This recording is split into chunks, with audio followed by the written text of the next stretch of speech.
following is a special multimedia presentation from NorthJerseySports.com, sponsored by The Anvil. Let us introduce you. Hi, welcome to The Anvil. Let's get started on the tour, shall we? This is our designated area for warm-ups, calisthenics, abs, and stretching. Dan, maybe jeans aren't the best idea. If I can't get ripped, at least my jeans will. We have 60 by 100 feet of turf area for you to practice with your team or play with your friends. We have parties and field rentals. We can do basketball, baseball, softball, hockey, lacrosse, or the age-old gym favorite, dodgeball.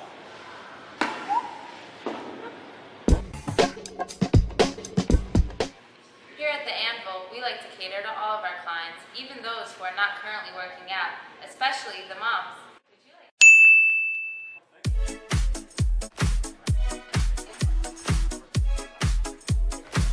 Enjoy. Thank you.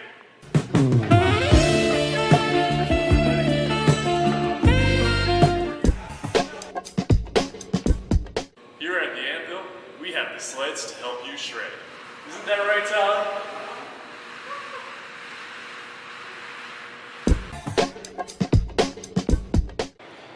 Here at The Anvil, we make dreams come true.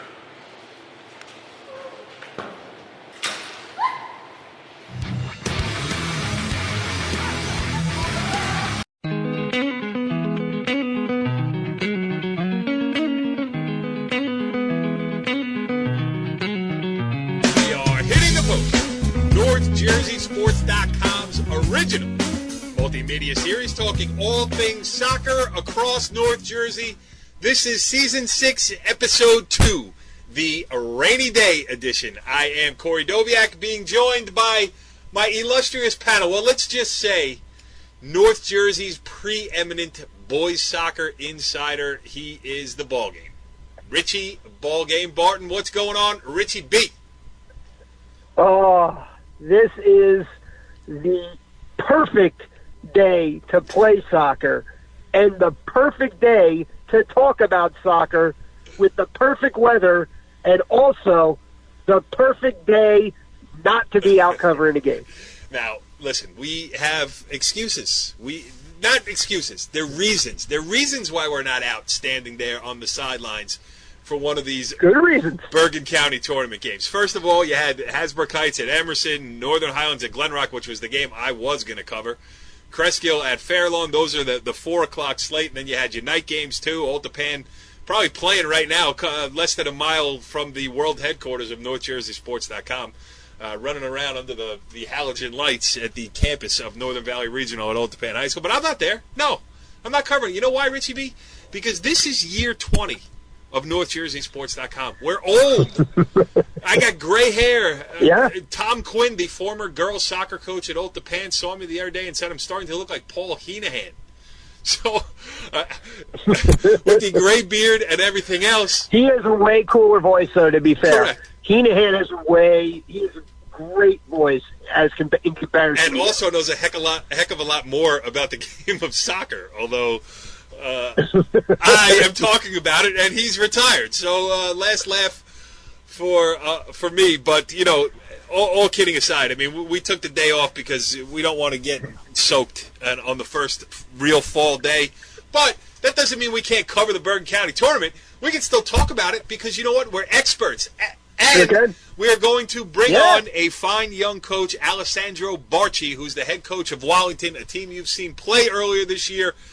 They have a first-round bye in the tournament. They're going to open up on Sunday against against Mawa. Mawa beat Garfield in the opening round of the tournament.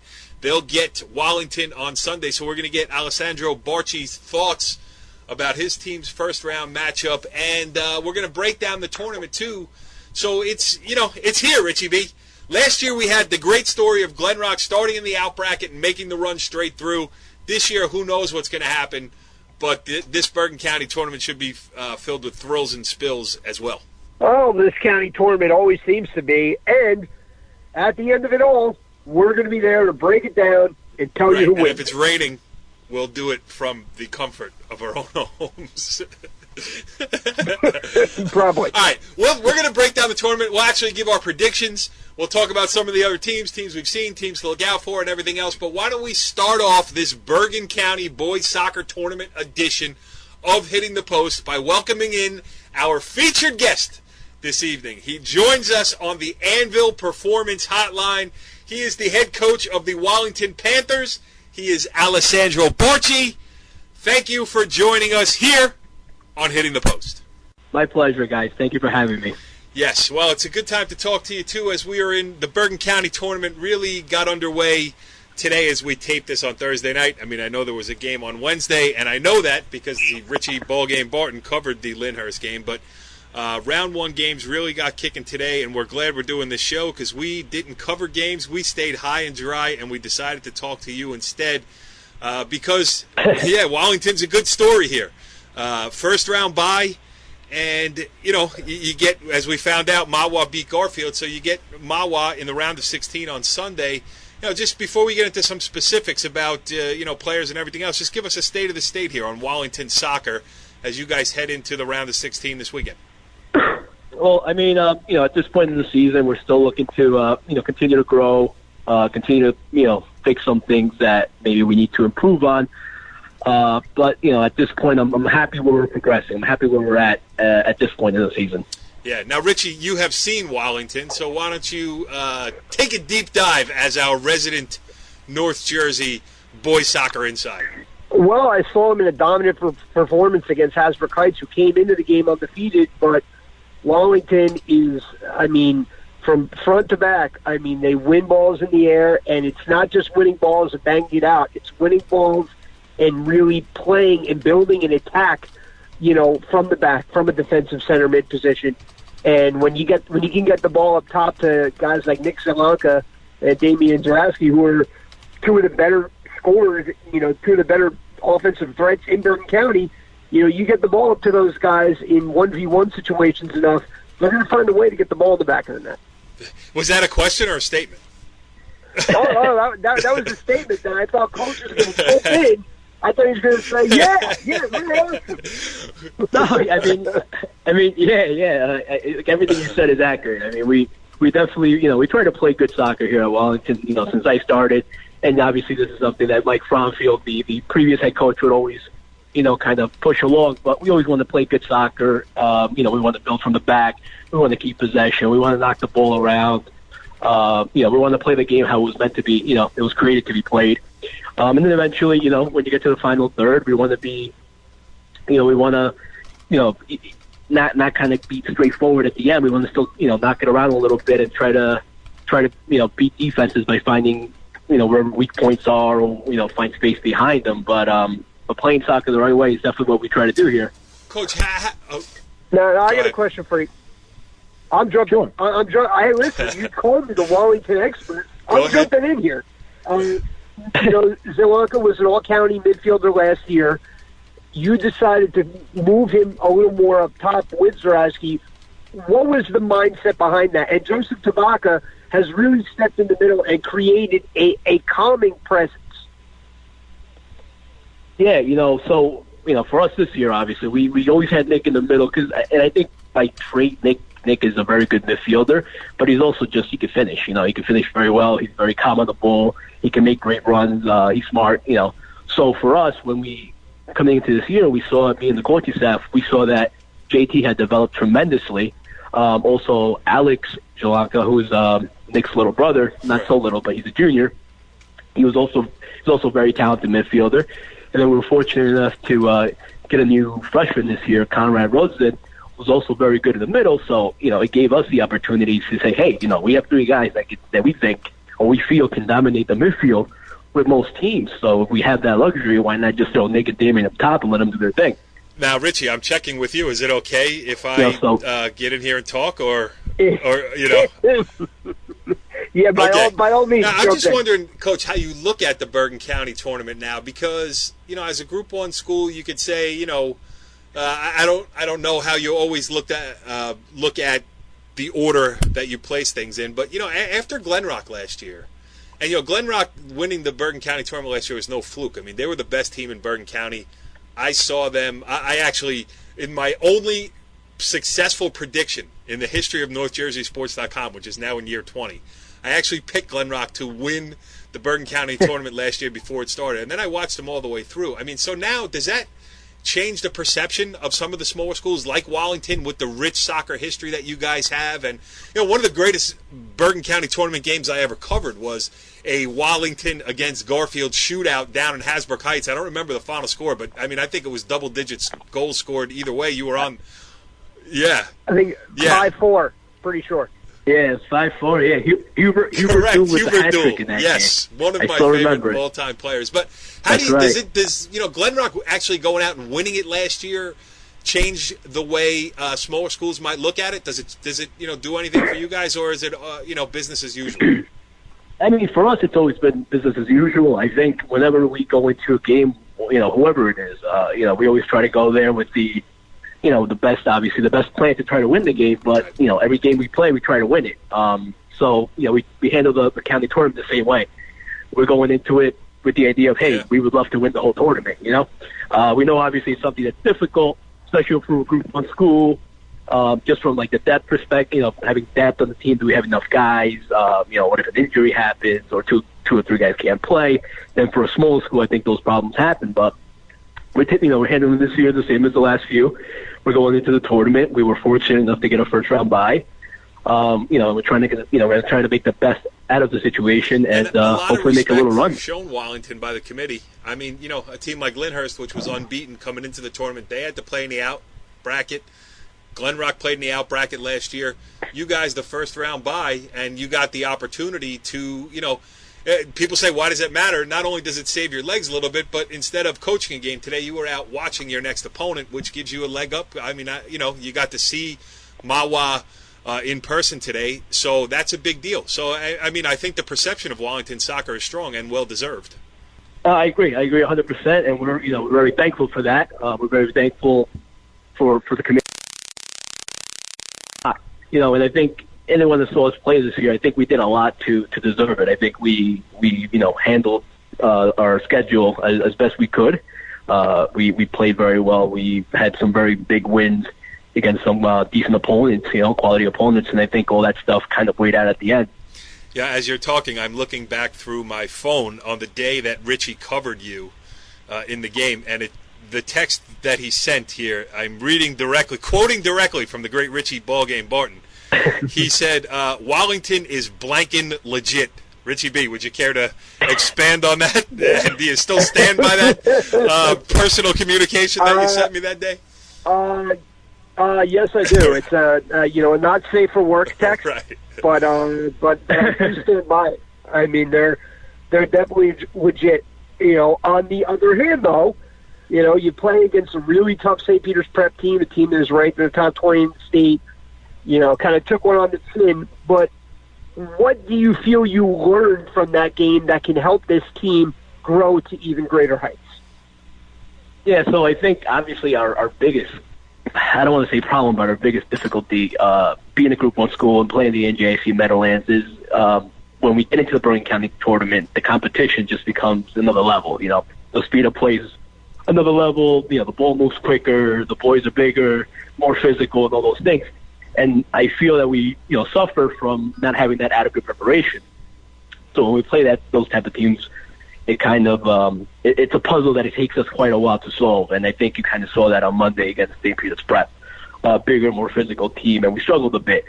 My hopes, in scheduling games like that and scheduling them before the county tournament is to give us kind of like that, that prep course before the final test, which would be the Sunday.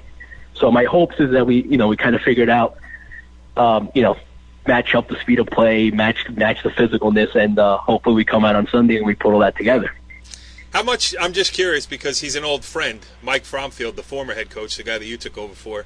I know he's still in the school district. He had to give it up because he had to give up the head coaching job because he moved into administration.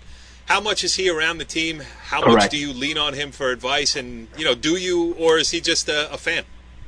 Well, Mike's always been supportive of the program, of me, myself. Anything that I learned from coaching came from him, working under him for so many years. So, from time to time, I'll run ideas by him, and, he'll go back to me and let me know what he thinks or, something else.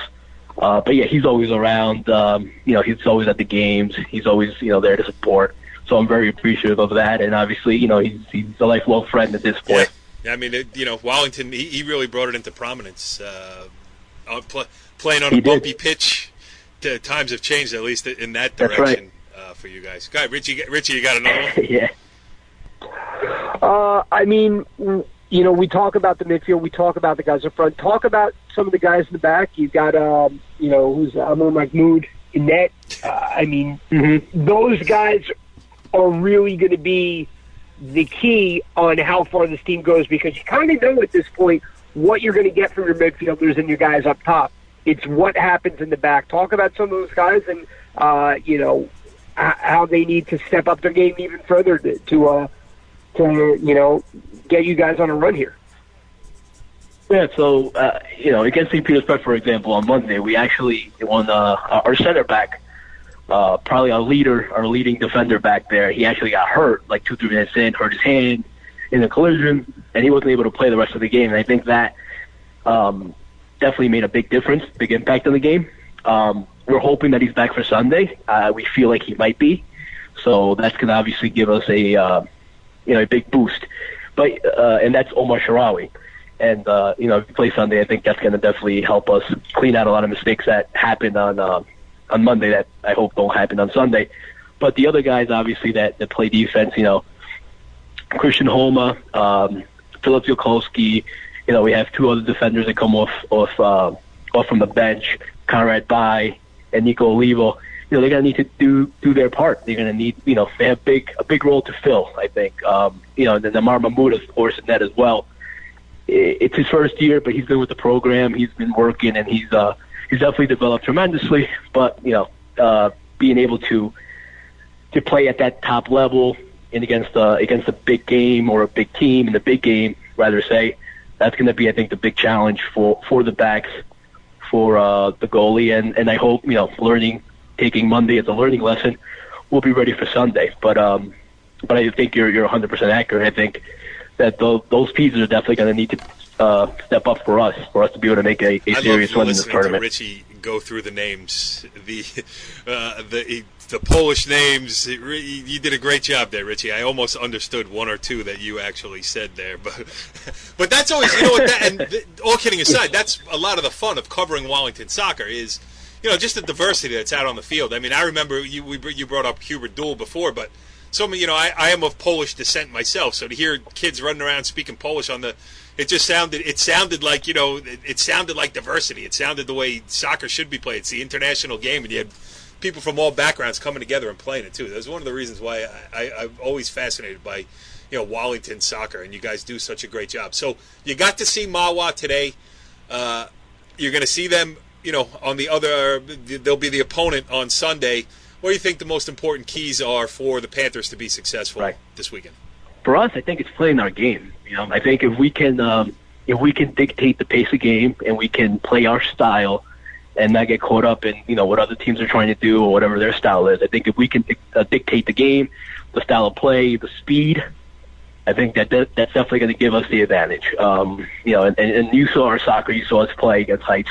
That's the type of soccer we want to play. Calm on the ball, knock it around, build out of the back, hold possession for long periods of time. I think if we could do that, I think we can be very successful on absolutely. I'm Sunday, looking forward to getting it all started. I was looking forward to covering the game today, but self-preservation comes before standing in the rain. So I'm glad that we had you on here instead. Richie B, anything you want to, some parting words for the coach? I know you're a huge Wallington fan, as evidenced by your text of a week and a half ago. Yeah. Always, and it's just great to see the program grow to what it has grown to, and for you to continue that tradition, it's definitely nice to see. And we're looking at Corey and I are both Group 1 guys, so we always like to see how far these Group 1 teams can go in the county tournament. And we're rooting for you, Coach. So thanks for coming on here on Hitting the Post. I really appreciate it. Thank you for having me, and we'll try our best to make you and everybody else proud of us this Sunday. No doubt. Go get him, Coach. Thank you. All right, Richie B. Great stuff there with Wallington head coach Alessandro Barci. Another young guy making good with the program. You know, he took over it when it was in a good situation. He's been a great caretaker, and they're looking to take the next step, too. I wouldn't be surprised if they make a good run in this Bergen County tournament. So let's talk about the rest of it here. Still some results pending as we tape this on a rainy Thursday afternoon. I just saw that Ramsey and Westward are tied at the half, and we know that Mahwah won, and we know that Lyndhurst won because you covered that game. That was a Wednesday kickoff. They beat the weather. You were there to see it, and Lyndhurst looked impressive.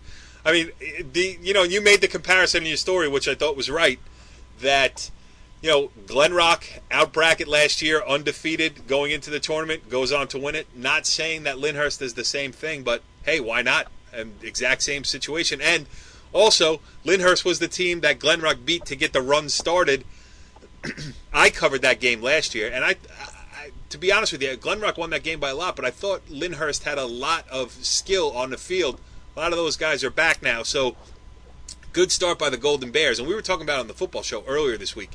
What a season so far for Lyndhurst under the great Jeff Radigan, athletic director Jeff Radigan. The girls soccer program doing great, boys soccer program doing great, football team doing great. Good things happening for Lyndhurst, but on this show, why don't you talk specifically about the Golden Bears boys soccer program? Well, first, I can't do that without mentioning Radigan because, I mean, freshly pressed shirt. Always. Shades when it was like overcast. And, I mean, he's a friend. He's a friend of yours. He's going back a long ways. He's a friend of mine. I mean, what do we have to do to get like a pair of Lyndhurst shorts? I mean, It's anything? true. I mean, for crying out loud, we have T-shirts, shorts from pretty much every high school in the area except for Lyndhurst. Radigan, get it together, buddy. Yeah. Anyway, I agree. Yeah, we need some Lyndhurst swag. He's got to step it up. Yeah. Anyway, but going back to Lyndhurst boys, I mean, you know what? They really don't have a player on the field where you're like, wow, that guy is amazing. I have no idea how we're going to game plan for that guy. But they also have zero weaknesses. Right. Like, they are just a perfectly solid team from the goalie to whoever's playing up top.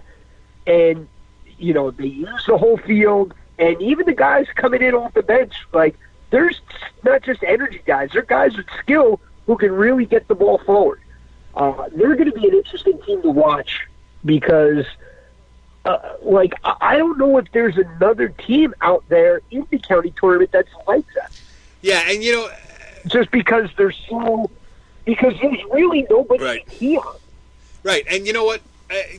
To be fair, we have not seen. We don't really cover the non-publics until we're at a tournament that they're at. You know what I'm saying? So. We haven't seen what Bosco looks like this year. We haven't seen what Bergen Catholic looks like this year. Don Bosco Prep is the number 5 seed. Bergen Catholic is the number 2 seed. So I can't. They haven't won it in recent years, but maybe this is the year where one of the non-publics gets it together and makes a deep run here too. But speaking from the public school side of it, soccer is that game where you can be the better team and have the better game and play the better game and be the better team for 90 minutes and still lose. And, in some cases you could still lose handily. So, when you are a team like a Lyndhurst where everybody is just almost as equally as dangerous with the ball at their feet, somebody can make something happen and, it can propel a program a long way. Because another big thing about soccer, too, and we saw it last year with Glen Rock when they got hot and they got confidence, there was no stopping them. And listen, Lyndhurst could go make a run, but how about Old Japan? I mean, I don't know what they've done in their last couple games, but I was up there last week, and I did a audio report.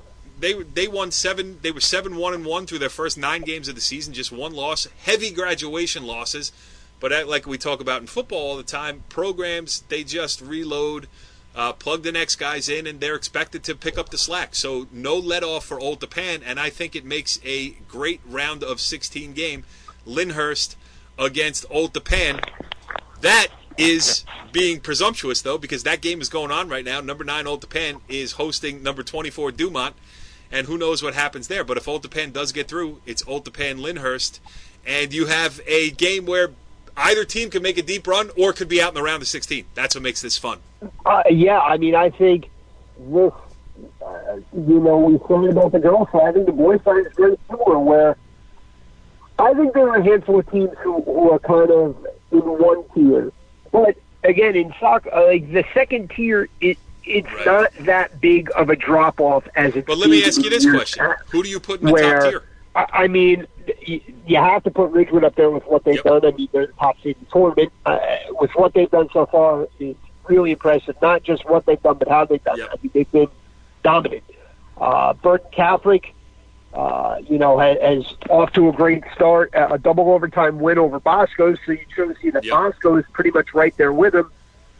Cliffside Park had an early loss, I believe, against Passaic, but has rebounded from that nicely.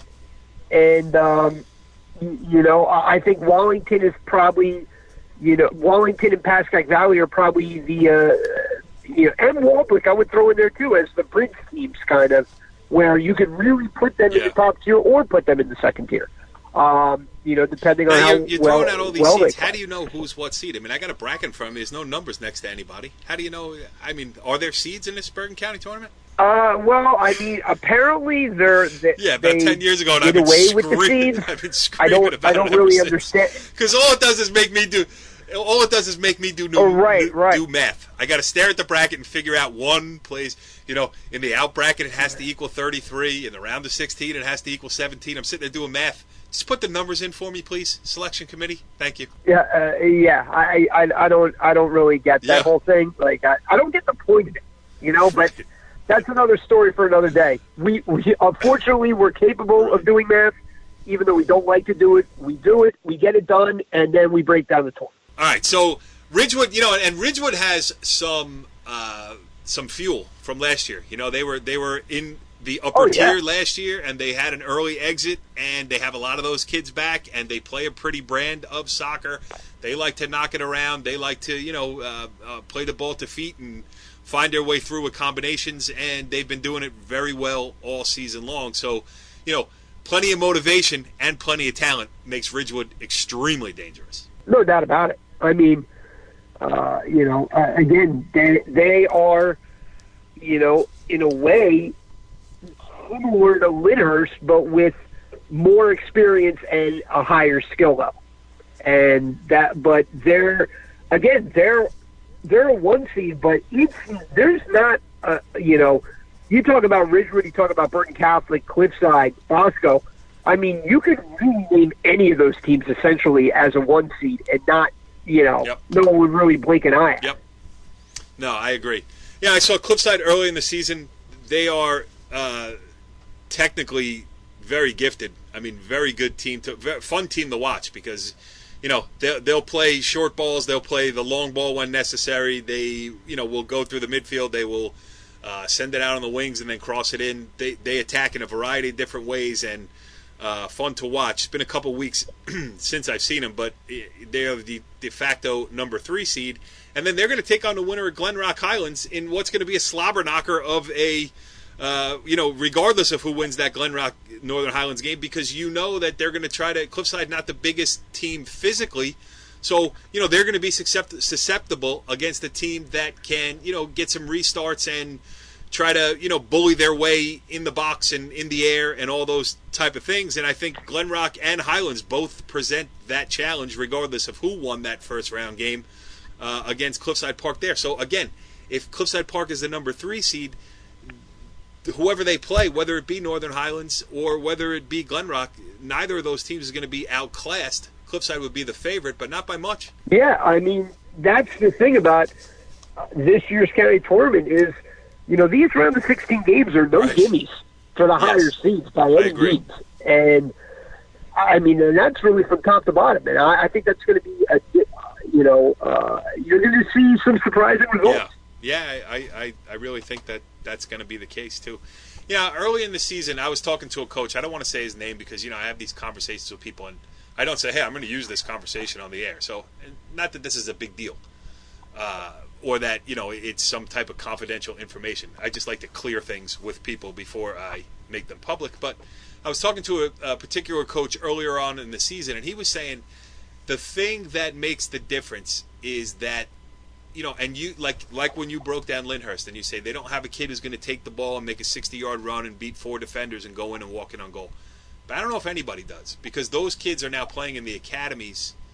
The number 9s and the number 10s, the best scorers, it might be 1 or 2 teams, 1 or 2 kids from 4 or 5 teams in Bergen County. They would be the best players on the field and the best players in the county, and they might not be competing in high school soccer. So what it does is it makes it, from my perspective, it makes it more fun, because it makes, brings in more parity, and you get stories like programs like Glen Rock making a run, stories like Lyndhurst potentially being able to make a run.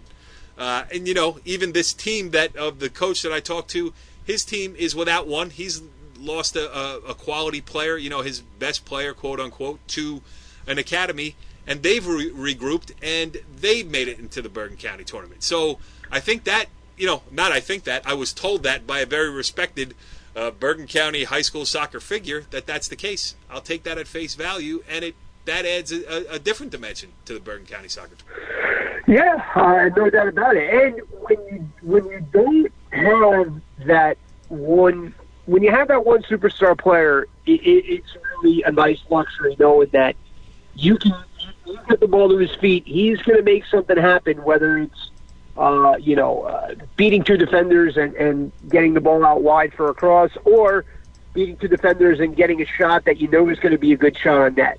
That said, it also has the capability of bogging down your team, because say you get behind 1-0, now you're like, oh my God, we're in trouble here. We got to get it to them, instead of just continuing the play.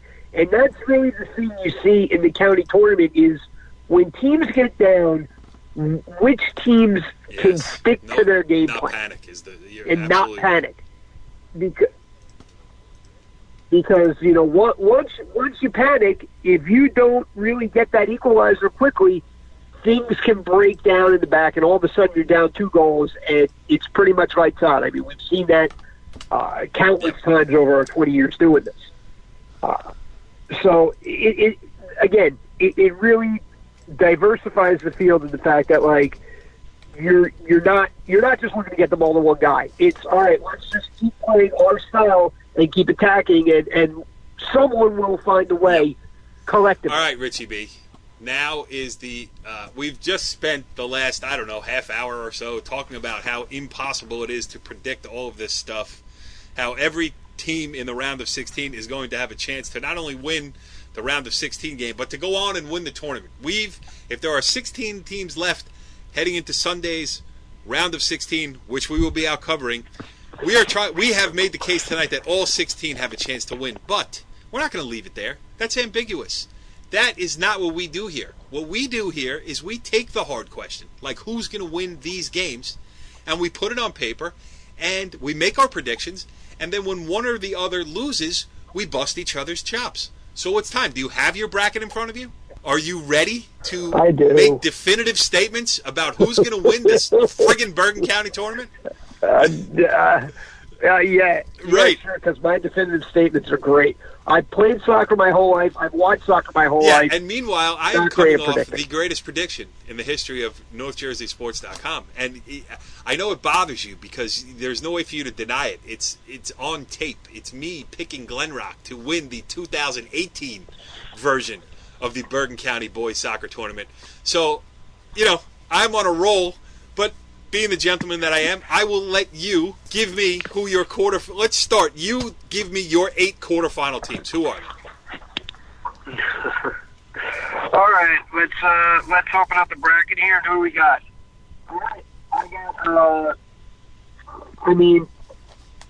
I hate to say it, but I got choked the whole way. I got Ridgewood Hooters, Bosco Wellington, Cliffside TV, Walnut Bergen Catholic. Anybody can win, except if you're a lower seed. See, Oh, I would never go chalk. I would take Ridgewood, and I'm going to pick the major upset in the round of 16 of the 9th-seeded Northern Valley Old Japan Fighting Golden Knights, beating the 8th-seeded Lyndhurst Golden Bears. Then I'm going to take Don Bosco to win the Battle of Ramsey. Ramsey doing a nice job with Cesar Blasido in his first year as the head coach, and they got off to a tough start. I think when I saw them against Rampo, they were 1-3. They rebound. They make the tournament as the number 12 seed. I have them beating Westwood in the opening round, and if they do, I have them running up against Bosco and giving them a game before Bosco advances. I loved having Alessandro Barchi on tonight, so I'm going to pick the Wallington Panthers, that's for sure. Cliffside Park, I'm a huge fan of. Pascack Valley, I saw against Demorest, and you talk about a team that can make things happen offensively. They can do it in a variety of ways. They are strong in the air with Diedrich, whose first name escapes me right now, but I know his brother was the quarterback of the football team a few years ago. But they have a target, they have a long throw, they have guys who can run it through the midfield, swing balls in. So PV very dangerous as the number 6 seed, and I would, I'd pay the admission. I'm lying. I have a press pass, and I'm not paying the admission to see Cliffside Park against Pascack Valley. Right. But if I didn't have a press pass, I would, and that's going to be fun. That's the 6-3. I'll pick those two teams. I'm going to take Rampo to beat Waldwick because I always take Rampo to win games.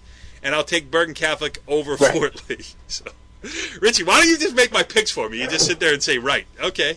When have you picked against Rampo or Old Japan? When they play each other, I have to pick one. Yeah. When they play each other, I usually have to pick one. So I have done it in the past. Go ahead. Give me your final four. Final four. I once again, chalk. Ridgewood.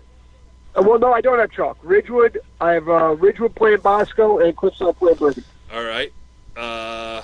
I'm going to go with... I'm going to take the upset. Here we go. I'm taking number 9 Old Japan to knock off top-seeded Ridgewood in the quarterfinals.